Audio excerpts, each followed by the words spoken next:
안녕하세요. 시와마음의 이광재입니다.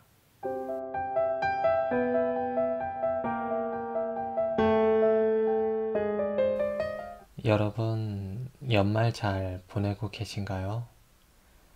해가 바뀔 때가 되니까 이런저런 생각이 좀 드는 것 같은데요. 저는 이제 시와 함께 한 지가 11년을 넘어서 12년째 들어가게 되네요. 작년부터 해서 시를 특히 많이 썼던 것 같아요. 사실 이제 이번 시간에 나눠볼 대화의 주제는 다작을 하는 것의 함정과 이점인데요. 이제 그 이야기를 시작하기 앞서서 약간 저의 이야기를 살짝 해보게 될 것 같아요. 연말이고 하니까 또 이런저런 생각이 들어서 제가 작년에 신춘문예에 냈던 작품의 수가 62편 정도 됐어요. 그리고 올해 중순까지 또 한 50편 정도를 이런저런 공모전에 냈었고, 또 이번 신춘문예에도 한 45편가량을 냈었는데요. 연락이 안 온 걸로 봐서는 이번에도 떨어진 것 같더라고요. 물론 안 돼도 상관은 없는 건데, 자꾸 이렇게 떨어지면은 내가 알고 있는 시라는 것이 뭔가 잘못됐다라는 생각이 자꾸 드니까, 그러니까 스스로를 조금씩 의심하게 되는 게 생기는 거죠.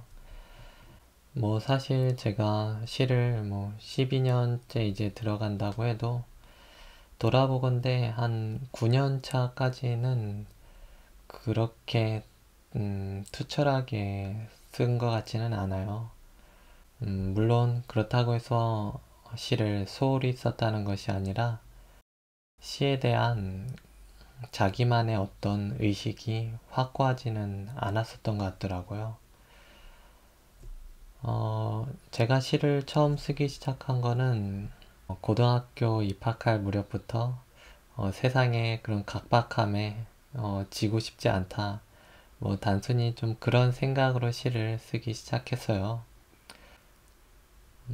그러니까 시가 뭔지 알고서 쓰기 시작했다는 것은 아니죠.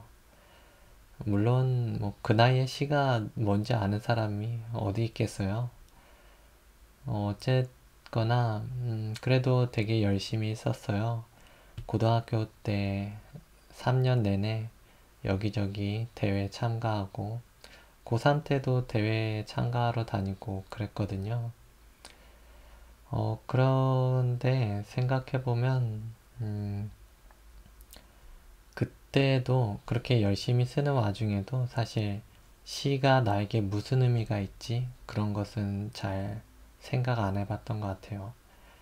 제가 그걸 본격적으로 생각해 보게 된 것은 10년 차 됐을 때, 그러니까 얼마 안 된 거죠. 그러니까 대학교 때도 사실 공백기가 좀 길었어요. 1학년 때까지는 많이 썼다가 또 2학년 때 잠깐 글을 놓게 되다가 3학년 때 다시 그때는 거의 절박함으로 쓰게 되다가 뭐 왔다 갔다 했었는데 여튼간에 작년 무렵이었던 것 같아요. 시가 무엇인가 나에게 있어서 그것을 정말 물어보게 된 건. 일단 작년에 시가 저한테 다가왔던 의미는요. 시라는 것은 저를 남기는 방법이었습니다. 제가 살아가는 순간순간에 느껴지는 감정, 감각, 어떤 기분, 이런 것들이 그냥 사라지는 게 좀 아쉬웠던 것 같아요. 그리고 어떤 난관에 부딪혔을 때, 그때 고뇌들, 그리고 그것을 헤쳐나갔던 과정들, 그런 것들이 저는 시로 쓰였었는데, 그러니까 저를 온전히 좀 남겨놓고 싶었던 거죠. 뭐 흔히들 글을 쓰는 사람들은 어떤 방식의 영생을 꿈꾼다 뭐 그런 말도 하는데요.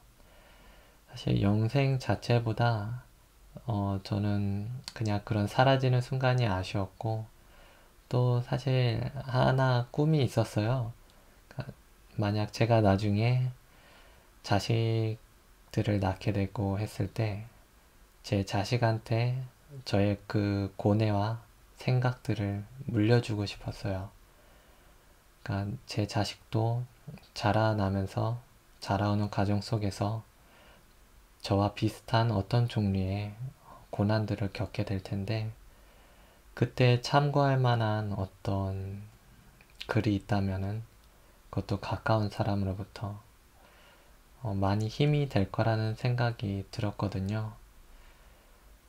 시라는 것은 또 단순히 어떤 설명이나 기록과는 다르게 그 순간을 훨씬 온전히 담고 있는 거니까 자식에게 물려주면은 정말 커다란 유산이 되겠다 하는 생각이 있었어요. 그런데 그때까지는 그래도 그러니까 마음에 여유가 있었던 거죠. 네, 이야기를 하는 중에 지금 조명 약이 다 들어서 조금 카메라를 옮겨야 될 것 같아요. 네, 아까 하던 이야기를 이어가 보자면요.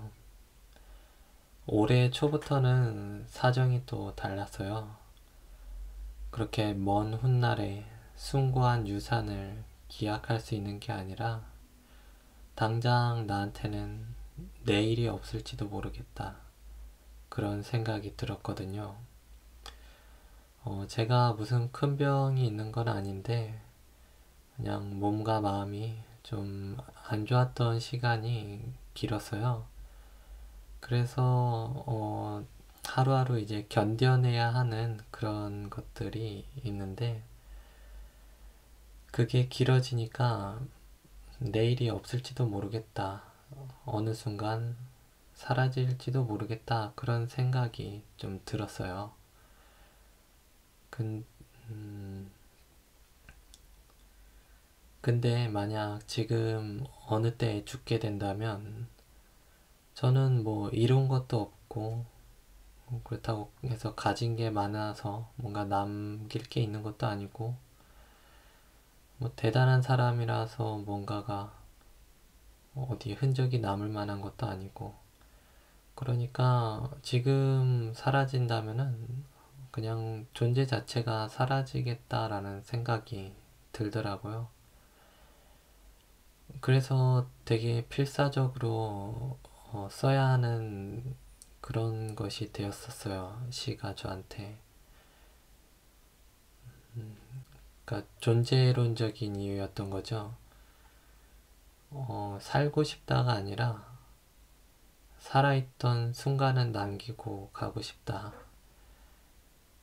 그래서 최대한 많은 순간들을 남기려고 애를 썼어요. 어, 그때 다니던 일이 있었는데 그것도 그만두고 왜냐하면 1, 2년 뒤가 없을 수도 있으니까 지금 이 순간을 살아야 하는 게 최우선이었고 저한테 그 나를 살았다라는 느낌을 주는 것은 시를 쓰는 일이었어요. 시 한 편이 제대로 쓰였을 때 그 느낌은 그날 하루를 살아냈구나. 그날 하루를 남겼구나. 이런 마음이 들었거든요. 근데 그렇게 처절하게 시를 써도 등단은 못 하더라고요. 음, 물론 이제 개인적인 처절함이랑 어떤 작품의 작품성은 별개의 일이죠. 그런데 그렇게 써도 시대에 어떤 풍토라는 게 있구나. 그리고 기술적으로 모자라면은 소용없는 거구나. 그런데 또 시라는 것이 등단을 하지 않으면은 자기의 작품을 게재할 공간이 없어요. 그리고 어딘가에 개인적으로 공개한 작품은 어디 출품을 할 수가 없거든요. 그렇게 되면 등단하지 않은 사람은 계속 작품을 묶어두고만 있게 되는 거죠. 제가 작년부터 한 1년 반 동안 썼던 시가 한 200여 편은 되는 것 같아요. 그리고 11년 동안 썼던 시를 친다면 뭐 수백 편 되겠죠. 근데 그렇게 시를 쓰면서 이제 느끼는 거는 세상에 기대해 보는 것은 10년이면 충분했다. 이제는 내가 그 공간마저 만들어 가야겠다. 그런 생각이 들더라고요. 그러니까 시라는 것도 시집의 형태로만 대중들에게 공개하는 것은 되게 제한적이겠다라는 생각이 들었어요. 원래 영상으로 이제 제 자작 시들도 막 남기려고 했는데 이제 사실 이번 신춘문예는 약간 기다려 보려고 했던 거였거든요. 이제 서서히 한두 편씩 올려봐야겠다는 생각이 들어요. 그리고 또 시를 그만큼 써보니까 시를 보는 관점이 또 달라지는 것 같아요. 뭐 얼마 전까지만 해도 이제 시가 제 삶의 어떤 전부였던 셈이었는데, 근데 그러니까 그만큼 해보니까 알겠더라고요. 어떠한 것도 인생 전체를 대신해 줄 수 있는 건 없다. 시를 가꾸기 전에 제 삶을 먼저 가꿔야 한다. 시를 가꾸는 방법은 먼저 그 삶을 가꾸는 것이다. 그래서 아마 이제 내년부터는 이렇게 시를 많이 쓰지는 못할 것 같아요. 그렇다고 해서 시에 소홀하는 것은 아니겠지만, 제가 앞으로 살면서도 이렇게 처절하게 시를 썼던 시간이 또 올까? 그런 생각이 들어요. 그동안은 다른 삶을 많이 포기하면서 썼던 거니까, 그것이 지속된다면은 아마 단명하겠죠. 뭐, 어쨌거나, 이제 시를 그렇게 많이 써본 사람으로서 여러분한테 또 어떤 정보를 드리자면, 다작, 그렇죠. 다작을 한다는 것의 함정과 이점, 그것에 대해 좀 알려드리려고 해요.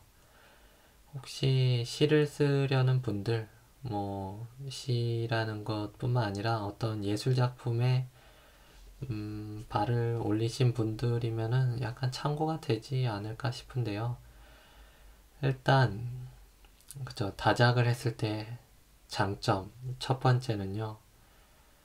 자기의 밑바닥을 볼 수 있게 됩니다. 작품을 단기간에 많이 써내게 되면요. 그 작품이 결국 약간씩은 비슷하다는 것을 느끼게 돼요. 이것이 어떤 개인의 특성을 보여주는 것일 때도 있겠지만, 내가 가진 어휘의 한계라든가, 내가 가진 시각, 주제의 한계라는 것이 보이게 되는 거거든요. 그렇다면 자기를 더 객관적으로 보게 되면서 내가 이런 상태에 있었구나 하는, 그리고 새로운 거를 아무리 써내려고 해도 써지지 않는 상태를 보면서 아, 나는 이런 상태에 있었구나 하는 게 더 잘 느껴질 수 있다는 것이죠. 그리고 두 번째 이점은요, 시든 어떤 작품이든 그것을 왜 쓰고 있는가를 좀 생각해 볼 계기가 됩니다. 그러니까 보통의 경우 시가 쓰인다는 것은 시를 쓰고 싶은 마음이 먼저 들어서 시를 쓴 행위가 나오는 거죠. 근데 다작을 하게 되면은 행위가 그 마음을 넘어서게 돼요. 그러면 그동안 이 시를 쓰게 했던 마음은 도대체 무엇이었을까 하는 그런 물음을 자동으로 갖게 되는 것이죠. 다작을 한 번쯤은 해볼 필요가 있는 것이 이 부분 때문이 아닐까 생각이 드는데요. 왜냐하면 나는 시를 왜 쓰는가 라는 물음으로 그 욕망을 한번 관조해 봤을 때 그 욕망이 굳이 시가 아니라도 상관이 없는 거라면 시를 쓰지 않게 될 수도 있는 거거든요. 그러니까 그 욕망의 정체를 더 확실하게 알 수 있고, 그러니까 자신한테 더 적절한 행위를 찾게 해줄 수 있는 기회가 되는 거죠. 어떻게 본다면은 절필할 사람을 더 빨리 절필하게 하는 그런 좀 무서운 효과도 날 수 있는 거고요. 그리고 세 번째 이점은요. 한 편 한 편을 너무 애지중지하지 않게 된다는 점입니다. 시를 몇 편 안 써보신 분들에게는 시 한 편 한 편이 정말 소중해요. 막 자식 같고 목숨 같고 막 그래서 누군가가 뭐라고 지적을 하면은 되게 상처를 많이 받게 되거나 하거든요. 그런데 시를 한 50편을 한 번에 펼쳐놓고 막 퇴고를 해보면요. 그 풍경 자체도 일단 좀 진풍경인데요. 그렇게 되면은 어느 한 편이 뭐 어디가 좀 이상하고 고쳐야 되고 그런 데서 별로 크게 뭐 상처받거나 할 게 없습니다. 그냥 정 아니다 싶은 시는 스스로 솎아내면서 아예 버리기까지 할 수도 있고요. 그러니까 나의 시가 아니라 시라는 것 자체를 볼 수 있게 되는 것이죠. 그리고 이제 다작의 함정에 대해서 말씀을 드리자면요. 첫 번째로 다작을 한다고 해서 실력이 늘지는 않는다는 겁니다. 이것은 다작의 이점과도 약간 맥락은 맞닿아 있는데요. 어느 한 기간에 작품을 많이 내게 되면은 대개의 경우 비슷한 수준의 작품을 그저 대량 생산하는 것에 그칠 수가 있습니다. 그렇게 되면 자기를 점검할 수 있는 좋은 계기는 마련이 되지만 그것을 보고 그 이후의 행동을 취해주지 않으면은 실력을 향상시키는 길로는 이어지지 않을 수 있습니다. 그리고 다작의 함정 두 번째는요. 자칫하면 시간 낭비를 하게 될 수도 있다는 겁니다. 다작은 시간 소모가 크지만 그만큼의 보람을 남겨주지 않을 수도 있어요. 왜냐하면 다작을 하는 동안에는 다른 것들을 하지 못하게 되니까 어떤 경험이라든가 지식 같은 것이 한정되어 있는 상태로 작품만 쓰게 될 수가 있거든요. 작품이라는 것은 삶을 녹여내는 것이기 때문에 이미 어느 정도 녹여낸 삶은 다시 좀 채워질 필요가 있어요. 채워지지 않은 삶을 갖고 또 작업을 하게 되면 작품이 좀 형식주의적으로 치우치기 쉽게 되는 거죠. 그러니까 100편을 쓰는 것보다 100편 이상의 가치를 지닌 한 편을 쓰는 게 나을 수도 있다는 이야기입니다. 그리고 마지막으로 다작의 함정 세 번째는요. 삶이 자칫하면 회색빛이 되기 쉽다는 겁니다. 이거는 웬만큼 다작을 하지 않고서는 경험하기 어려울 거라고 생각이 돼요. 그런데 이제 어떤 한 가지 활동에 너무 함몰이 되어 있으면은 세상이 온통 그것으로만 해석되고 그것으로만 보이게 되는 거죠. 그러면은 다른 색깔을 볼 수가 없어요. 그러니까 사람으로서 살아가는데 소중한 것들을 놓치게 될 수도 있다라는 겁니다. 뭐 사랑이라던가 우정이라던가 하는 것도 작품에 너무 몰두해 있으면은 놓치게 되기 쉽겠죠. 작품이라는 것은 언제나 삶이 있고 나서 생겨나는 것이기 때문에 삶을 지배하는 일이 되면은 안 된다는 생각을 해봅니다. 물론 삶이 이미 회색빛인 사람이라면 또 사정이 다르겠죠. 그런 사람들의 경우는 삶을 지탱하는 방법이 작품을 쓰는 일이 될 수도 있을 테니까요. 네, 그러면은 다작의 함정과 이점 이걸로 맞춰 보겠고요. 한 해가 저물 때가 되니까 이런저런 생각이 들어서 저도 뭐 이런저런 이야기를 좀 꺼내본 것 같습니다. 그러면 남은 한 해 잘 마무리하시길 바라겠고요. 행복한 한 해 맞으시길 바라겠습니다. 감사합니다.